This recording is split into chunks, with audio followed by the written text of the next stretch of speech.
Welcome back.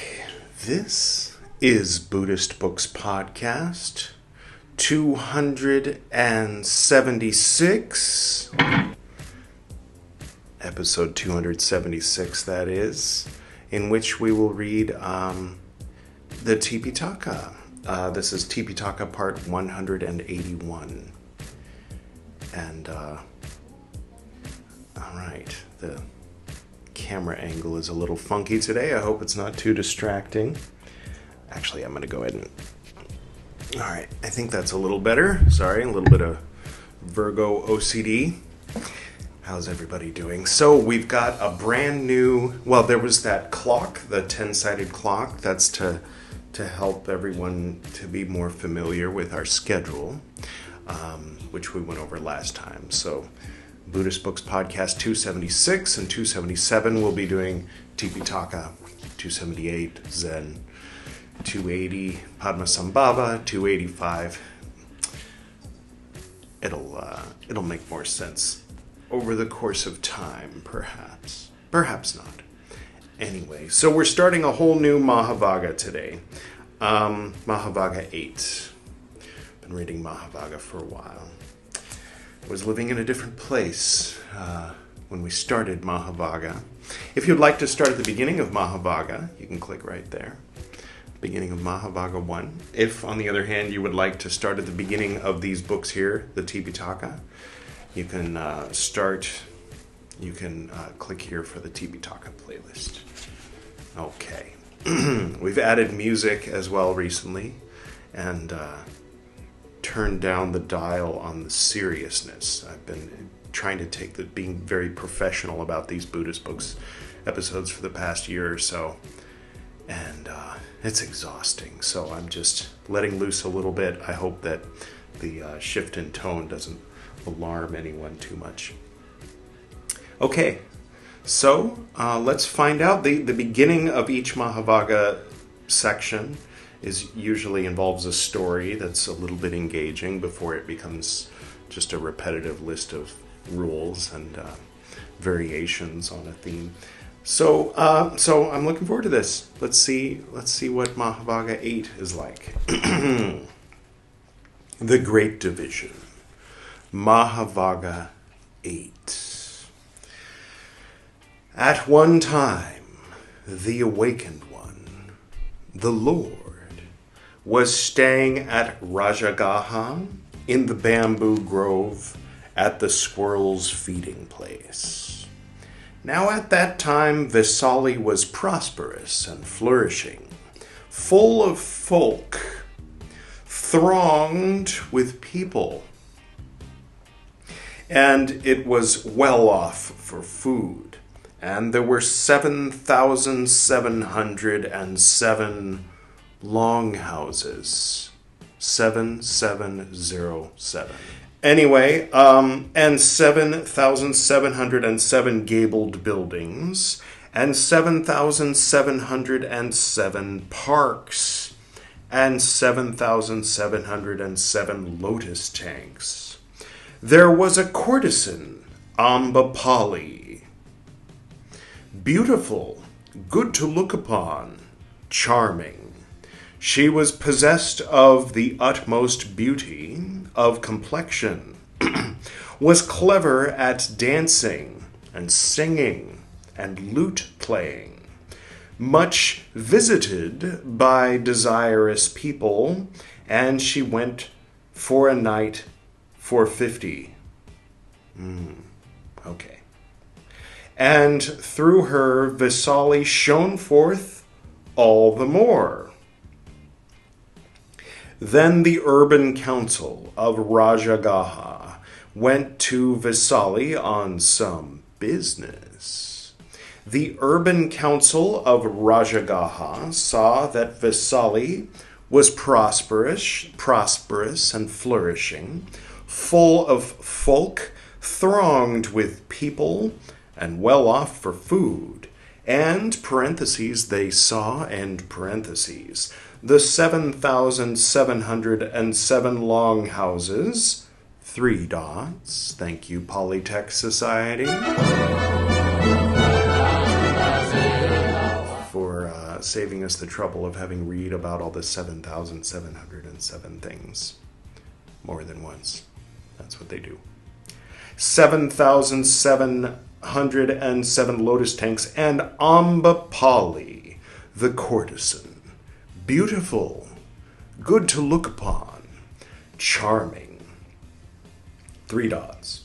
And parentheses, they saw, end parentheses, that through her Vesali shone forth all the more. Then the urban council of Rajagaha, having transacted that business in Vesali, came back again to Rajagaha. They approached King Seniya Bimbisara of Magad, and having approached, they spoke thus to King Seniya Bimbisara of Magad. Quote, Sire, Vesali is prosperous and flourishing, 3 dots, and through her Vesali shines forth all the more. It were good, sire, if we too might establish a courtesan. Quote, well now, good sirs, do find such a girl as you might establish as a courtesan. End quote. It was a different time.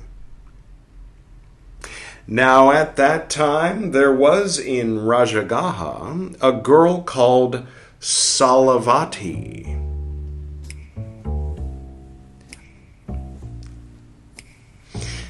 who was beautiful, good to look upon, charming.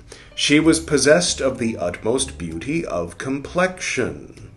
Then the urban council of Rajagaha established the girl, Salavati, as courtesan, and the courtesan Salavati soon came to be clever at dancing and singing and lute playing.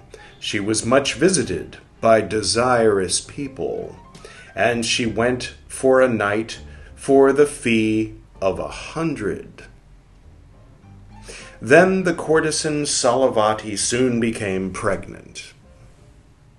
Then it occurred to the courtesan Salavati, quote, men do not like a pregnant woman. Are you sure? If anyone should find out concerning me that, quote, within quotes, the courtesan Salavati is pregnant, end quote, within quotes, all respect for me would dwindle. What now if I should make it known that I am ill? End quote. Then the courtesan Salavati enjoined the doorkeeper, saying, quote, good doorkeeper, do not let any man come in, and if anyone asks for me, make it known that I am ill. End quote. Quote, very well, lady, end quote. That doorkeeper answered the courtesan Salavati in assent. Then the courtesan Salavati, when, parentheses, the child of, end parentheses, her womb was mature, gave birth to a son. Then the courtesan Salavati enjoined a slave woman, saying, quote, now then, come along. Having put this boy into a winnowing basket, having taken him out, throw him away on a rubbish heap. End quote. Quote, very well, lady, end quote. And that slave woman, having answered the courtesan Salavati in assent, having put that boy into a winnowing basket, having taken him out, threw him away on a rubbish heap. Now at that time the king's son Abhaya, by name, going in the morning to the royal audience, saw that boy surrounded by crows. Seeing this, he asked the people, quote, good sirs, what is this that is surrounded by crows? End quote. Quote, it is a boy, sire. End quote. Quote, is he alive, good sirs? End quote. Quote, he is alive, sire. End quote. Quote, well now, good sirs, Having brought that boy to our women's quarters, give him to foster mothers to care for. End quote. Quote, very well, sire. End quote. And these people, having answered Abhaya, the king's son, in assent, having brought that boy to the women's quarters of Abhaya, the king's son, gave him to foster mothers, saying, quote, care for him, end quote. Because it was said of him, quote, he is alive, and, quote, they gave him the name of Jivaka. Because the prince caused him to be cared for, they gave him the name of Kumarabhaka. And before long, Jivaka Kombarabhaka attained 2 years of discretion. Then Jivaka Komarabhaka approached Abhaya, the king's son, and having approached, he spoke thus to Abhaya, the king's son, quote, who, sire, is my mother? Who is my father? End quote. Quote, not even I, good Jivaka, know your mother, but I am your father, for I had you cared for. End quote.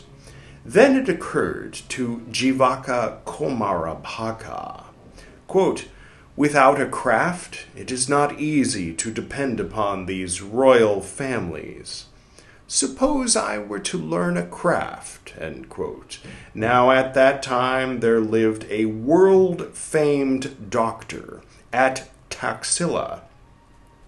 Then, this is the backstory of, Shivago. Okay. Wow. It didn't even occur. Is this who? I think so. I'll just keep reading. I'm pretty sure this is the guy that they say that he introduced like Thai yoga bodywork, also known as Thai massage, like with the bending and the cracking and the hammer and stuff. All that stuff. They say that he started it. Then Jivaka Komarabhaka, without having asked parentheses permission and parentheses of Abhaya, the king's son, set out for Taxila. In course of time, he arrived at Taxila, and that doctor, having approached, he spoke thus to that doctor, quote, I want, teacher, to train in the craft. End quote. Quote, well then, good Jivaka, train in it. End quote. Then Jivaka Komarabhaka learnt much and learnt it quickly, and he reflected upon it well, and he did not forget what he had learnt. Then, at the end of 7 years, it occurred to Jivaka Komarabhaka, quote, I am learning much and learning it quickly, and I am reflecting upon it well, and I do not forget what I have learnt. But after studying for 7 years, the end of this craft is not visible to me. When will the end of this craft be visible? Then Jivaka Komarabhaka approached that doctor. Having approached, he spoke thus to that doctor, quote, I, teacher, am learning much and learning it quickly, and I am reflecting upon it well, and I do not forget what I have learnt. But after studying for 7 years, the end of this craft is not visible to me. When will the end of this craft be visible? End quote. Quote, well now, good Jivaka, taking a spade, touring a yojana all around Taxila, bring whatever you should see that is not medicinal. End quote. Quote, very well, teacher, end quote.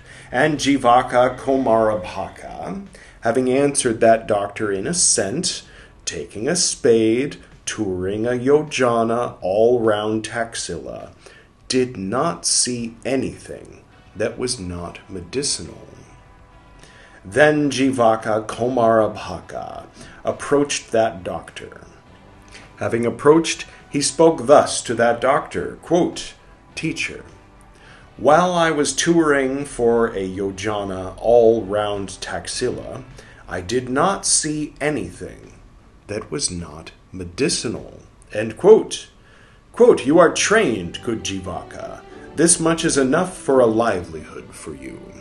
End quote. And he gave him trifling provisions for the journey. Then Jivaka Komarabhaka, taking those trifling provisions for the journey, set out for Rajagaha. Then Jivaka Komarabhaka's trifling provisions for the journey became used up on the way at Saketa. Then it occurred to Jivaka Komarabhaka, quote, these wilderness roads have little water, little food. It is not easy to go along them without provisions for the journey. Suppose I were to look about for provisions for the journey. End quote.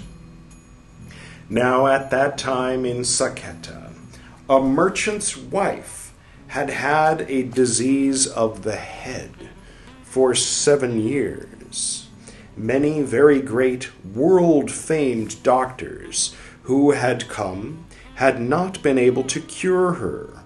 Taking much gold, they went away. Then Jivaka Komarabhaka, entering Saketa, asked the people, quote, who, good sirs, is ill? Whom shall I attend? End quote. Quote, teacher, this merchant's wife has had a disease of the head for 7 years. Go, teacher, attend this merchant's wife. End quote. Then Jivaka Komarabhaka went up to the dwelling of that householder, the merchant, and having gone up, he enjoined the doorkeeper, saying, quote, go, good doorkeeper, say to the merchant's wife, quote within quotes, lady, a doctor is come, who wants to see you, end quote within quotes, end quote. Quote, very well, teacher, end quote. And that doorkeeper, having answered Jivaka Komarabhaka in assent, approached that merchant's wife. Having approached, he spoke thus to that merchant's wife, quote, lady, a doctor is come who wants to see you, end quote. Quote, what sort of a doctor is he, good doorkeeper? End quote. Quote, he is young, lady, end quote. Quote, that's enough, good doorkeeper. What could a young doctor do for me? Many very great world-famed doctors who have come have not been able to cure me. They have gone away taking much gold. End quote. Then that doorkeeper went up to Jivaka Komarabhaka. Having gone up, he spoke thus to Jivaka Komarabhaka. Quote, teacher, the merchant's wife speaks thus, quote within quotes, that's enough, good doorkeeper, 3 dots, taking much gold, end quote within quotes, end quote. Quote, go, good doorkeeper, say to the merchant's wife, quote within quotes, the doctor speaks thus, do not, lady, give anything beforehand. When you become well, then you may give what you like, end quote within quotes, end quote. Doctor works pro bono. Quote, very well, teacher, end quote.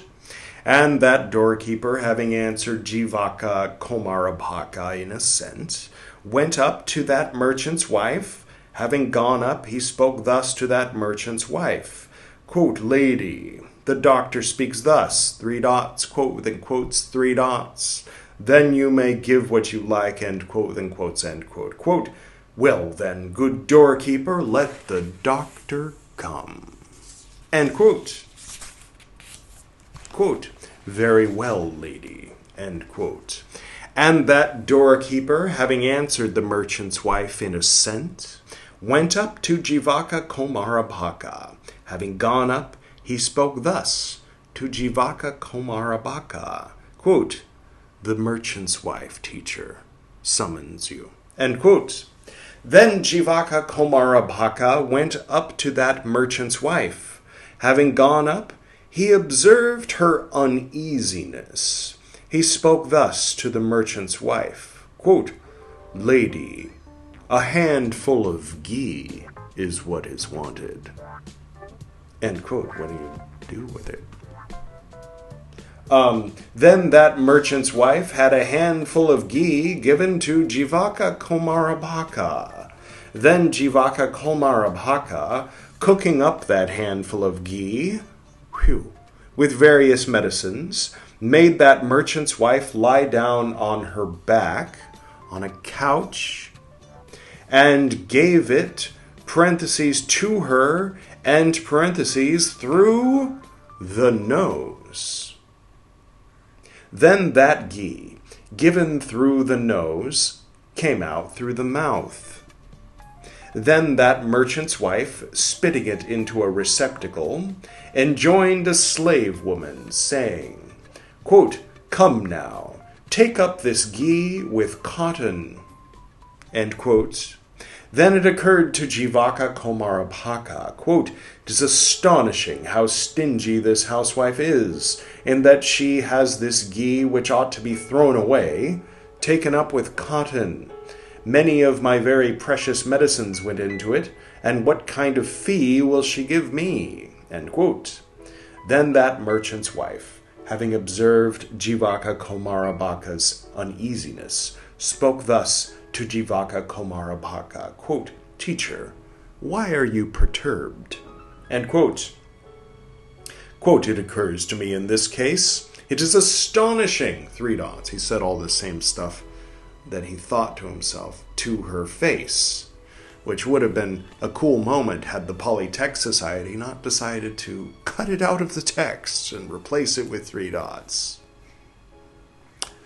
Okay. Will she give me, end quote. Quote, But teacher, we householders know about this economy. This ghee is excellent for the servants or workmen for rubbing their feet or pour it out into a lamp. Do not you, teacher, be perturbed. Your fee will not be lacking. End quote. Then Jivaka Komarabhaka removed the merchant's wife's 7-year-old disease out of the head by just one treatment through the nose. Then that merchant's wife, being well, gave 4,000 to Jivaka Komarabhaka. Her son, thinking, quote, My mother is well, end quote, gave 4,000. Her daughter-in-law, thinking, quote, My mother-in-law is well, end quote, gave 4,000. The householder, the merchant, thinking, quote, My wife is well, end quote, gave 4,000 and a slave woman, and a horse chariot. Then Jivaka Komarabhaka, taking these 16,000 and the slave woman, and the horse chariot, set out for Rajagaha. In due course, he approached Abhaya, the king's son, at Rajagaha. Having approached, he spoke thus to Abhaya, the king's son, quote, Sire, this is for my first work, 16,000 and a slave woman, and a horse chariot. May your highness accept it as a tribute for having had me cared for. End quote. Quote, No, good Jivaka, let it be for you yourself, but do build a dwelling in our place, end quote. Quote, Very well, sire, end quote. And Jivaka Komarabhaka, having answered Abhaya the king's son, in assent, built a dwelling in the palace of Abhaya the king's son. Now at that time, King Saniya Bimbisara of Magad came to suffer from a fistula. His outer garments were stained with blood. The queens, seeing this, made ton of him. I think that's a typo. I think made fun of him, saying, quote, Now the king is in his courses. The king is having a period. Soon the king will give birth. End quote. So it looks like pieces of letters are missing. The ink is like, for whatever reason, the typewriter was running out of ink or something. I don't know. On account of this, the king became ashamed. Then King Senia Bimbisara of Magadha, in other words, it didn't say made ton of him. Maybe it said made fun of him, and the top part of the F was missing. Right. On account of this, the king became ashamed. Then King Senia Bimbisara of Magadha spoke thus to Abhaya, the king's son, quote, "Good Abhaya, I have such a disease that my outer garments are stained with blood. The queens, seeing this, make fun of me, saying, quote within quotes, 3 dots. The king will give birth, and quote within quotes, please, good Abhaya, do find a doctor such as could attend me. End quote. Quote, sire, there is this Jivaka of ours, a young doctor of high repute. He will attend your majesty. End quote. Quote, very well, good Abhaya, command the doctor Jivaka, so that he shall attend me. End quote. Then Abhaya, the king's son, commanded Jivaka Komarabhaka, saying, quote, go, good Jivaka, attend the king. Quote, very well, sire, end quote. And Jivaka Komarabhaka, having answered Abhaya, the king's son, in assent, taking medicine under his nail, approached King Senia Bimbisara of Magadha. Having approached, he spoke thus to King Senia Bimbisara of Magadha. Quote, sire, let me see the disease. End quote. Then Jivaka Komarabhaka removed King Senia Bimbisara of Magadha's fistula with just one ointment. Then King Senia Bimbisara of Magadha, being well, having had 500 women adorned with all kinds of ornaments, having made them take parentheses these and parentheses off, having had them made into a pile, spoke thus to Jivaka Komarabhaka, quote, let all these ornaments of the 500 women be yours, good Jivaka, end quote. Okay. Quote, no, sire, may your majesty remember my office, end quote. Quote, well then, good Jivaka, may you tend me and the women and the order of monks with the awakened one at its head, end quote. Quote, right. Quote, very well, sire, end quote. Jivaka Komarabhaka answered King Senia Bimbisara of Magadha in assent. I'm going to stop reading right there so that the next episode, Buddhist Books 277, TIPIṭAKA 182, will also be interesting and not just a repetitive list of rules, because it will continue that story. And I'm happy to say it was an interesting story. Yeah, my wife and I became what's the word? Given a certificate or whatever in Thai yoga bodywork at Emosha in Mysuru in Mysore. Several years ago. Actually, it was right at the beginning of COVID. We left before, it was just before COVID hit, so it was the end of 2019.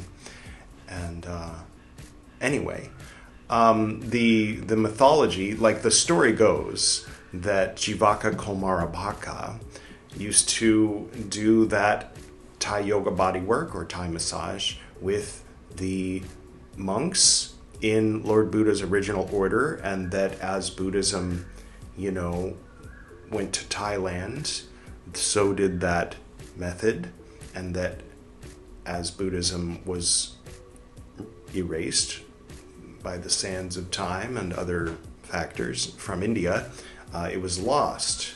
And so it was maintained, that massage practice. So that's interesting. Yeah, so I was already familiar with him, and in fact, I had a friend who went to Thailand, and I asked him to bring me back I thought to ask him, but I don't think he got the message. And they had that terrible earthquake, so it would have been weird to be like, "Are you okay? Did you suffer any injury? Could you pick me up a statue?" So I think that just didn't happen. But at some point, those who've been watching all my programs know that I have a lot of statues, and I do want eventually to get one of Shivago, that's the short name for Jivaka Kumarabhaka, the doctor that oversaw the monks in the original Sangha. So it's nice to get his backstory, and I look forward to reading more about his backstory in the next episode. So I hope that you enjoyed this episode as well. And if you would like to hear the rest of that story soon, in the next few to several days, then do please feel free to click subscribe and give this video a like if you would. And we'll continue with that story next time. I'll go ahead and do the usual closing that we do here at the end of each episode.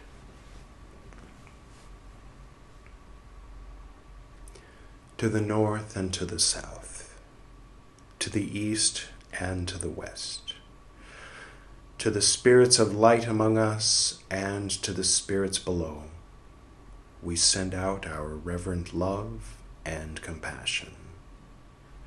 May all beings be happy. May all beings be serene. May all beings be in peace.